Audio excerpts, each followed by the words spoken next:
Hey everybody, Coach Scott Abel here, and I want to do a little webinar here / video on outrageous ways to lose weight that actually work. So I'm going to get into that, but I want to discuss first what precipitated this video.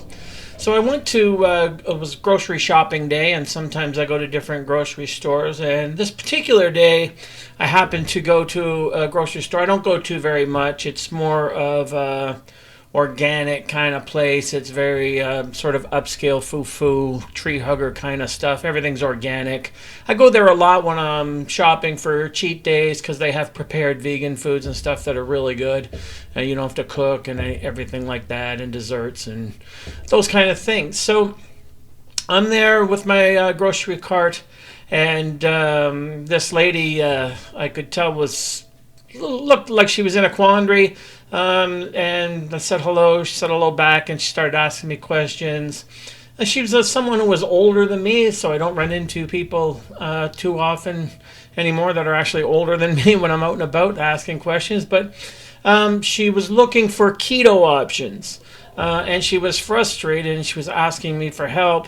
And then she started to explain to me she was trying to help her husband, who was actually older than her, so someone who's got to be in his 60s. And now he's borderline obese. He recently lost 80 pounds, and now he's gained almost all of it back, she said, along with warnings from his doctor that his health, his blood profiles didn't look good, his health is declining. There could be some issues there as well. So keep in mind, this is a person likely in his 60s, very overweight.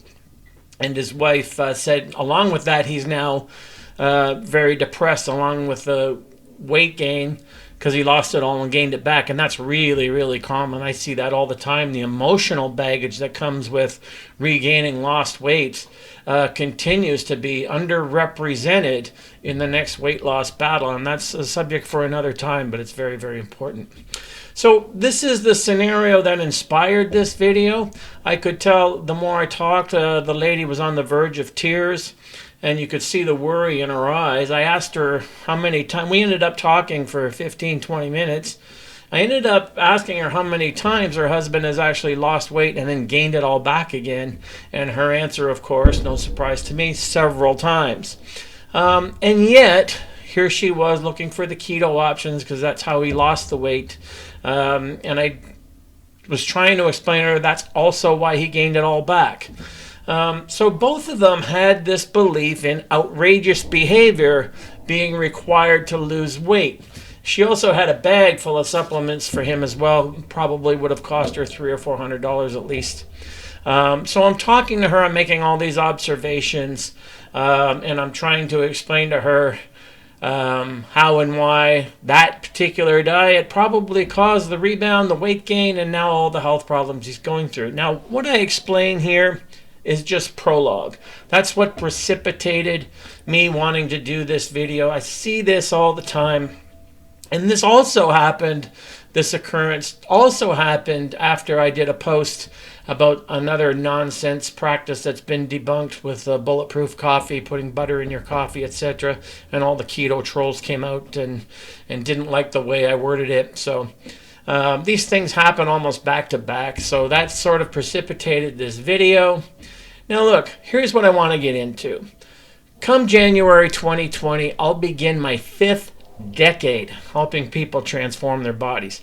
5 decades helping people transform their bodies. That's worth repeating. That's a ton of experience with what works, what doesn't work, vogue trends, scams, what I call scamology. And I've seen it all, and most of it is what I call scamology, the practice of promoting scams in order to make money, something that'll work for a very tiny segment of a population for a very short period of time with very specific extenuating circumstances, gets generalized in order to make a hell of a lot of money by marketers. Diet-wise, so keto's no surprise to me. I've always said keto is just Atkins in a prom dress or an evening gown. Even Dr. Greger confirmed that with me when I had him on my podcast. And I've seen it all through 5 decades. I've seen the grapefruit diet, the cabbage soup diet, the Caesar salad diet, the eat right for your type diet. I've seen all the various cleanses from master cleanses to liver cleanses. I don't even want to go about it. The baby food diet, the diet cookies diet, and I'm not talking about Snackwells either. And of course, the nonsense of Atkins. So I've also seen how certain famous doctors were leading people to believe that their weight gain was caused by various household cleaning supplies they have, and etc., etc. And then, of course, I saw all the nonsense throughout the years that was here today and gone tomorrow with fat loss supplements. There was boron and chromium picolinate and L-carnitine and fen-phen and other drugs and DNP and fat burners and fat blockers like Garcinia cambogia and raspberry ketones, the nonsense of isogenics, and now bulletproof coffee, and then on top of that, complicated formulas that you need an app from your phone in order to track. So all these things, all these outrageous ways to lose weight without any notion of how to keep it off. And that's what this is about. So now and that's just stuff that came to the top of my head as I was preparing this video, and I wrote down. There's dozens of other things if I sat and thought about it, but I don't like to think about things that frustrate me, but people need to hear this stuff. So the modern equivalents to the above, like cabbage soup diet and fen-phen and you know, fat burners, fat blockers, there's modern equivalents to that, which I won't even begin to talk about here, because the consumer mindset surrounding them is the same halo effect of yesteryear's bogus diet and supplement nonsense. And social media only makes this worse. Remember, social media is where you go for opinion. It's not where you go for a fact-based, fact-backed, researched, evidence position. All right? Even though some people will present that stuff. So if these things of yesteryear, like the cabbage soup diet and all the rest of the nonsense I just mentioned, was around today in today's social media environment, you can bet that it would last longer and make marketers a lot more money while promoting nonsense. So, you know, those who like to stir the pot of bullcrap should be forced to lick the spoon. And we should put that up there as well. And this is what's so frustrating for me going into my 5th decade of actually helping people. And believe me, you don't last 5 decades doing something professionally if you're no good at it. And if you don't have success at it. So I'm entering my 5th decade. And the people I can help the most continue to believe that outrageous behavior is required for them to lose weight, i.e. putting butter in your coffee. That's the modern equivalent to nonsense of the past. Now, it's hard to reach people who just cannot believe in simplicity and truth. They want so desperately to believe in magic and the vogue trends that surround magic, and they're founded upon magic, etc., etc. Because how else do we get to a place where you put butter in your coffee? And I'll get to that in a minute. These people, this lady's husband, this lady herself, they have what I call diet amnesia. They'll try everything and anything except a simple approach based on sound principles of whole, unprocessed foods.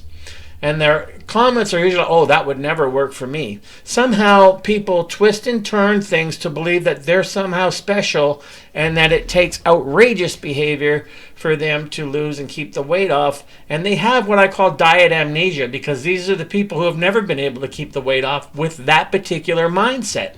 And as I was explaining this lady the whole food plant-based diet and the carb-based diet, etc., etc., I could see she was listening, but she also had a fear, and she even said, since she was sent to the grocery store to get keto food, there's no way she could go home with carbohydrate foods like brown rice and fruits, etc., etc.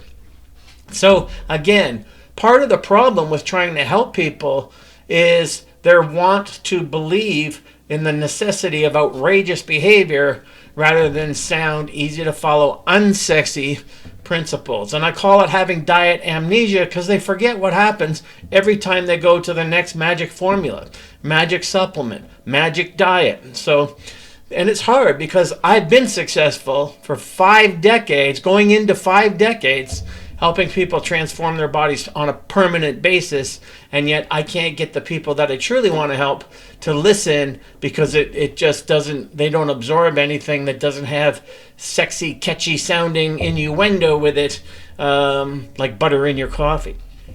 Now, I can tell you that I have no doubt that even me making the title of this video, Outrageous Ways to Lose Weight That Actually Work, it's going to garner more views just from me wording it that way. And that's what's wrong with the world we live in.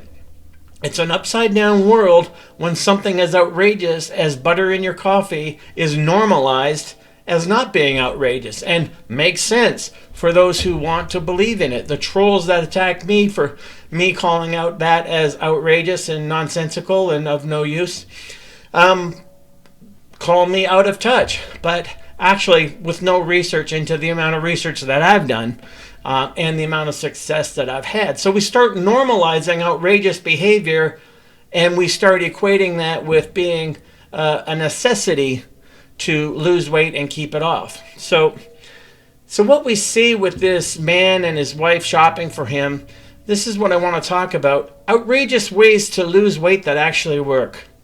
Okay, how long is outrageous behavior sustainable for? And what kind of consequences are there for these outrageous approaches?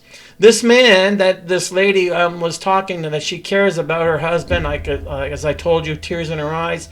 This man's now sicker than he ever was before, and yet keto is his answer, even though he's gained all his weight back, and along with worse health parameters, indicators as well from following keto in the first place. And there's lots of research showing keto diets causing major negative health changes the longer you stay on it, that are warning signs for serious health issues. And if you're already overweight, all that cholesterol, etc., etc. So again, we're back to what sounds more outrageous: oatmeal for breakfast or sausages fried in butter. So this is, again, the outrageous way, the sexy way. That's the way to lose weight. And the fact is, and this is what I want to get to, desperation breeds gullibility. And I even made a quote card about that. We'll put it up right here for you. Desperation breeds gullibility. But people's minds are also set to some weird confirmation bias that outrageous behavior is required to lose weight, even though they have never sustained weight loss by following that particular confirmation bias. And I tried to get this lady to make those connections. I was very calm and was trying to deliver it in a very empathetic way, because she's just trying to help her husband, and that was obvious. And she was very frustrated but very upset. And a few other people had gathered around, and finally I could tell keto was her mission, so I just took her to the keto section. Yes, this place actually had a keto section, which is even more ridiculous, and I wished her the best. So yes, okay, there's all kinds of outrageous ways to lose weight, but is that fat weight? Is that weight going to stay off? Is it sustainable? Does it have future consequences or impact that you would never want, like gaining all the weight back and even a higher percentage of that weight being even more fat, and suffering even higher health risks because of it? So outrageous ways to lose weight that work also come with outrageous consequences to that line of thinking. You can't help people that don't want to be helped. And for instance, in terms of outrageous ways to lose weight, we can go back to just recently I've been doing some stuff for another project from the history of low carbs. And you go to Dr. Atkins, and the Atkins diet said fruit is nasty, but fried pork rinds were better.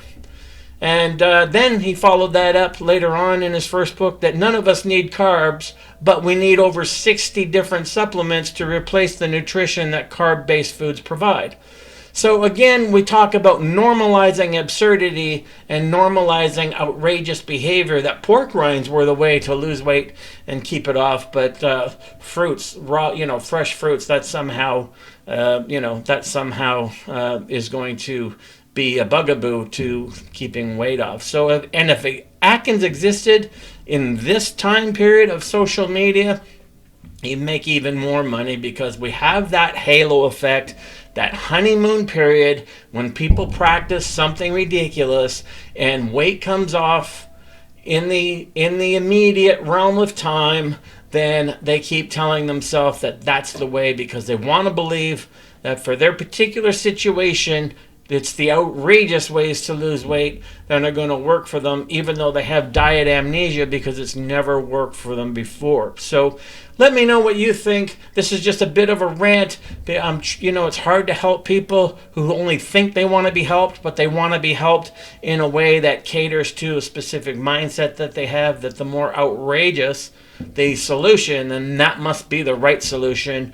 But we go to Occam's razor, the principle of Occam's razor, all other things being equal, then the simplest answer tends to be the right one. That's how I approach weight loss and sustainable physique transformation with people.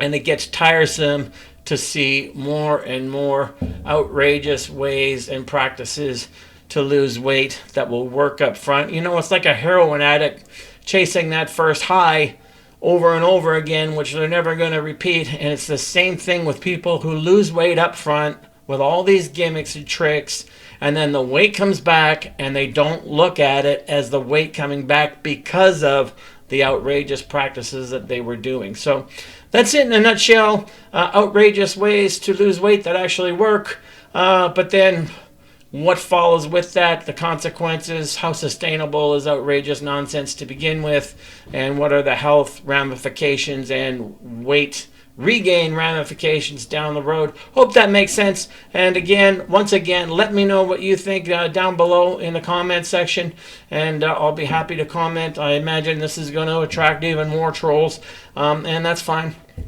But I'm trying to help people out there, and I hope more people understand that. And I'll see you all in the next video.